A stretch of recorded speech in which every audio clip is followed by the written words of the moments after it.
नमस्कार दोस्तों, ज्ञान एकेडमी में आपका हार्दिक स्वागत और अभिनंदन है। आज हम फिर 10 महत्वपूर्ण प्रश्नों को लेकर आपके समक्ष उपस्थित हैं। हमारा पहला प्रश्न है, जल के बार बार जमने और पिघलने से हिमनद को जो चट्टानी टुकड़े निक्षेप के रूप में प्राप्त होते हैं उनको कहते हैं। ऑप्शन ए हिमोड़, option B loess, option C जलोढ़, ऑप्शन डी शैलराश। इसका सही उत्तर क्या होगा? इसका सही उत्तर होगा ऑप्शन ए हिमोड़। हमारा अगला प्रश्न है, कोयला उत्पादन में विश्व में प्रथम स्थान पर है। Option A America, option B Bharat, option C चीन या ऑप्शन डी रूस। इसका सही उत्तर क्या होगा दोस्तों कि कोयला उत्पादन में विश्व में प्रथम स्थान पर कौन है? तो इसका सही ऑप्शन होगा ऑप्शन सी चीन। हमारा अगला प्रश्न है, पीसी कल्चर एक प्रकार है।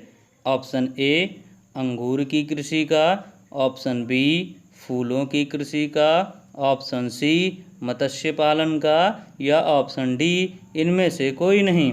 इसका सही उत्तर क्या होगा दोस्तों? पीसी कल्चर मत्स्य पालन का एक प्रकार है, इसलिए इसका सही उत्तर क्या होगा? ऑप्शन सी।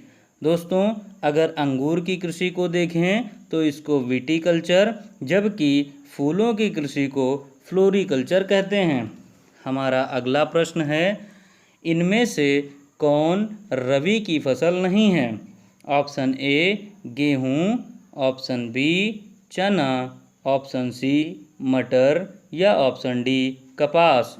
इसका सही उत्तर क्या होगा दोस्तों? इसका सही उत्तर होगा ऑप्शन डी कपास। कपास रबी की फसल नहीं है।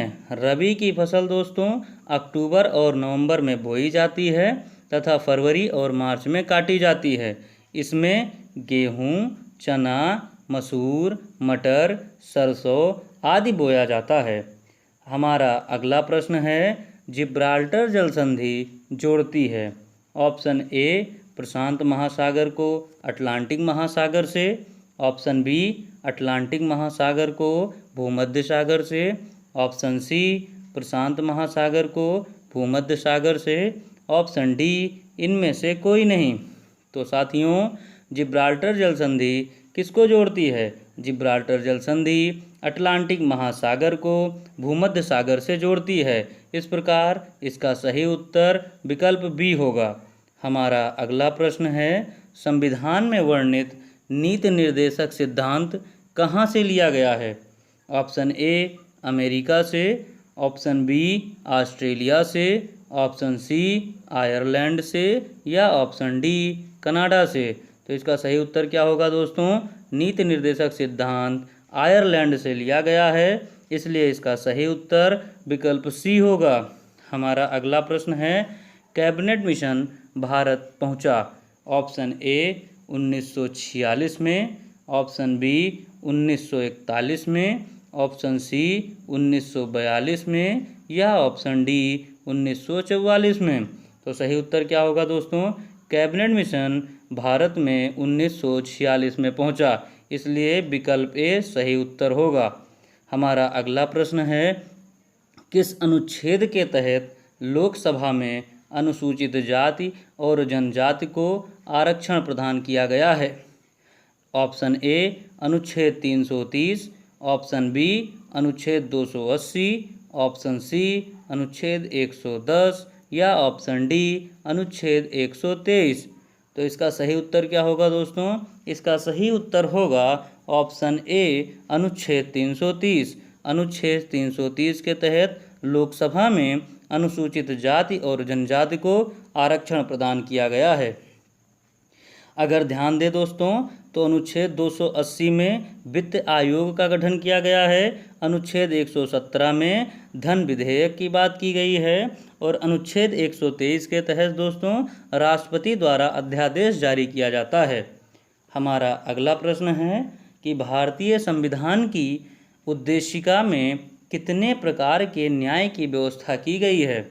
इसका ऑप्शन ए है 2 प्रकार के, ऑप्शन बी 3 प्रकार के, ऑप्शन सी 4 प्रकार के, या ऑप्शन डी 7 प्रकार के।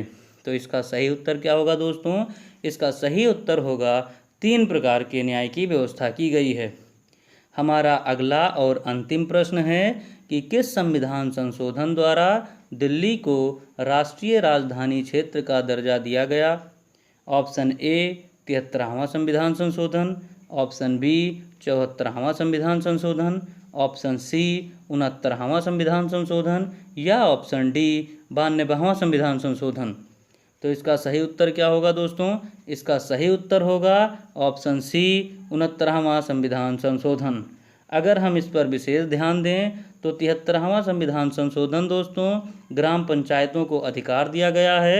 74वें संविधान संशोधन में नगर पालिकाओं को अधिकार दिया गया है तथा 92वें संविधान संशोधन 8वीं अनुसूची में 4 नई भाषाओं का उल्लेख करता है। आप लोगों से सादर अनुरोध है कि यदि वीडियो पसंद आए तो कृपया इसे सब्सक्राइब, लाइक और कमेंट ज़रूर करें।